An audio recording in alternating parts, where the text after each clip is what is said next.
Good morning. Good morning. Today is Friday, November 10th, and we're in New Orleans. Woo!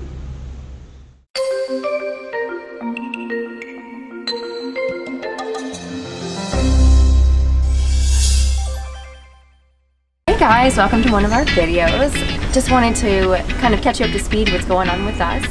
We kicked off our journey. So the same day that we got out of work, we took a drive over to New Orleans. It was about 8 hours, 6 hours. It was about 6 hours. 6 hours. Yeah. It was crazy because we had been up since 4:30 a.m. that morning.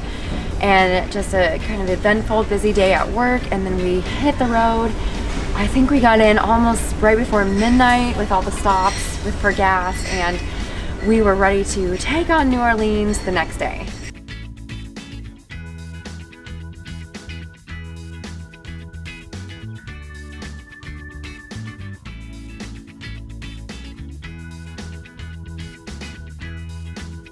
I was very excited to see New Orleans. I think it's one of the cities that we haven't been to yet, and it's so distinct, and people always talk about New Orleans and how great it is.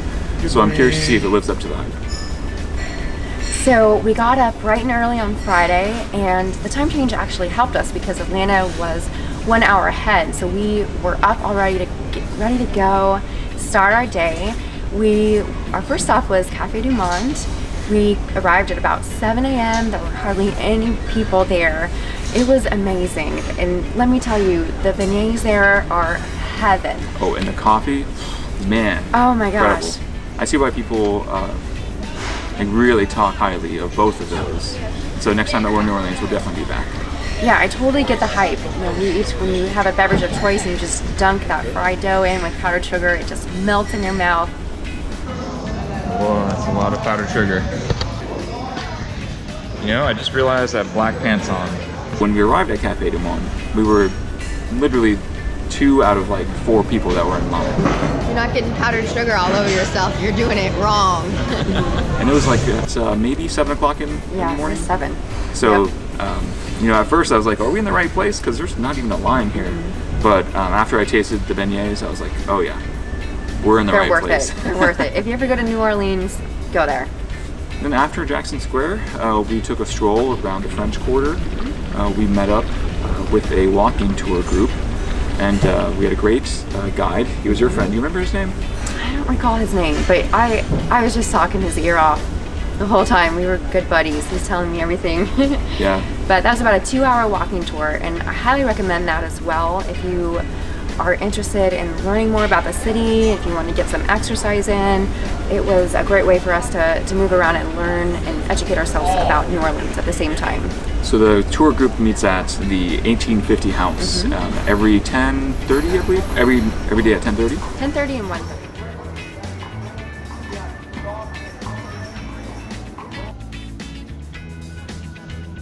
So after our tour, we went to grab muffaletas. I may be pronouncing that wrong, Central Grocery. but we went to Central Grocery, and that was awesome. It became highly recommended by several people. So we went and tried it out ourselves. Of course, it was fantastic. I mean, all the food there was amazing. Huge And sandwich, huge like sandwich. this thick of like meat and cheese, and the bread itself was really crunchy, very Yep. tasty. Yeah, I really enjoyed that part. Yep. It's good for travel, it gets hot. Still very tasty. Very, very tasty. Goes really well with beer.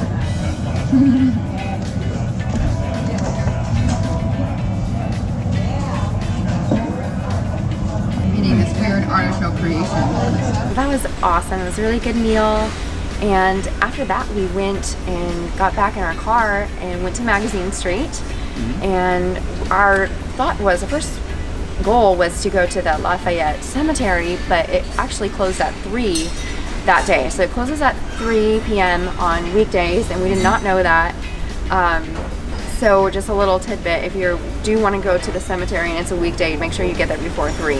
But we took a walk around the perimeter and just kind of poked our heads through the gates, and that was really cool. It looked really like a very well done cemetery. And it was in the Garden District too, which is obviously very pretty and well known. I was impressed by how big of a difference how different the neighborhoods got as you drove through New Orleans. Because we'd go through a pocket of very, very poor neighborhoods, very run-down houses. Then all of a sudden we're in the Garden District and we see these huge mansions with these beautiful lawns. So in a way it was similar to Atlanta, because I think you see that in Atlanta too, but I think it was a little bit more pronounced in New Orleans. I'd say it's almost on the level of Baltimore too, from what we've seen. So after that, we actually walked along Magazine Street, and it was so cool to see all the shops and the restaurants. And we stopped by a little place called Dat Ice Roll. Dat Ice Roll. And it's rolled ice cream. So it's just this guy that had a little stand just randomly in the middle of like a restaurant patio almost. And then when he shaved it off, it kind of rolled itself into a little enchilada or something. yeah, it's like a little fruit roll-up, it looks like almost, but ice cream. So that was really cool. And that pretty much concluded our stay in New Orleans. We had a busy morning next day getting ready for the cruise that we had planned. So we just called it a night. And oh, we stayed with Maria too. We stayed with, She has a little dog, I think it's a Chihuahua mix, and the dog's name is Princesa. Yeah, Maria was through Airbnb, and guys, it's such a good way to go if you're looking to save some money, and it's also a fun way to meet people. We've met so many cool, interesting people through Airbnb, and that's pretty much all we do now. I mean, we don't really stay in hotels or anything. It's just Airbnb if we can. I think it makes it a more rewarding experience compared to staying at a nice hotel. Yeah, and also we plan to utilize Airbnb when we travel again, when we leave for our travels as much as we can. It's just nice to get to know the local people and their culture, and just kind of immerse yourself in neighborhoods and kind of get a taste of how people live in that city. Well, I think we're excited for the cruise that we have coming up. We'll stop in Cozumel and Progreso, so stay tuned for that next video. Thanks for watching.